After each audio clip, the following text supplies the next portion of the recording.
Every week we bring you the PFW Fantasy Ticker, all the guys you should pick up on your team. We start with the quarterback position. Kevin, Carson Palmer is still available in 61% of Yahoo leagues. I was kind of surprised. It seems high to me. They looked pretty darn good on Thursday night, and I would imagine a lot of people would pick him up after that game. People probably want to see how their players did on Sunday. Palmer with that vertical passing game in Oakland, speed receivers, good running game, solid offensive line.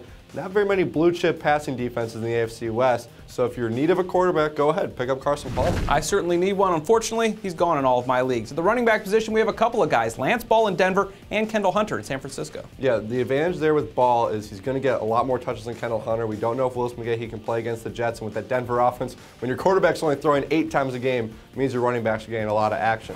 We don't know again, though, about Willis McGahee. For Kendall Hunter, not going to get as many touches, but maybe a higher upside. He had 40 yards and a touchdown. He still even gets carries when Frank Gore is in the lineup. So both those guys, if you're really desperate for a flex or a running back injury fill-in, look at Lance Ball and Kendall Hunter. We've seen over the years that Gore can't stay healthy, so Hunter may be a good pickup, if not this week, eventually. Damian Williams, the wide receiver for the Titans, you may not have heard of him, but quietly he's putting up some big numbers. Yeah, 5 catches, 107 yards, and a touchdown in their win over the Panthers, his career game. You know, we've been wondering who's going to be the guy to replace Kenny Britt. We thought it might be Nate Washington, but Damian Williams really picking it up of late. Not a one-week wonder either. 4 touchdowns in his last 6 games. At defense, the Browns defense, maybe a good pickup this week. Yeah, they have a couple of rookies on the defensive line that are playing very well. 2 sacks a game, only allowing 20 points a game, and they're playing the Jaguars. So when you look at your defenses and you see who they're playing, you want the matchup against Jacksonville and that very anemic offense. Cleveland's not a bad pickup. When a team can only throw for like 150 yards, then you're probably a good play as a defense there. That's a fantasy ticker for this week. For the best fantasy football information, check us out at ProFootballWeekly.com.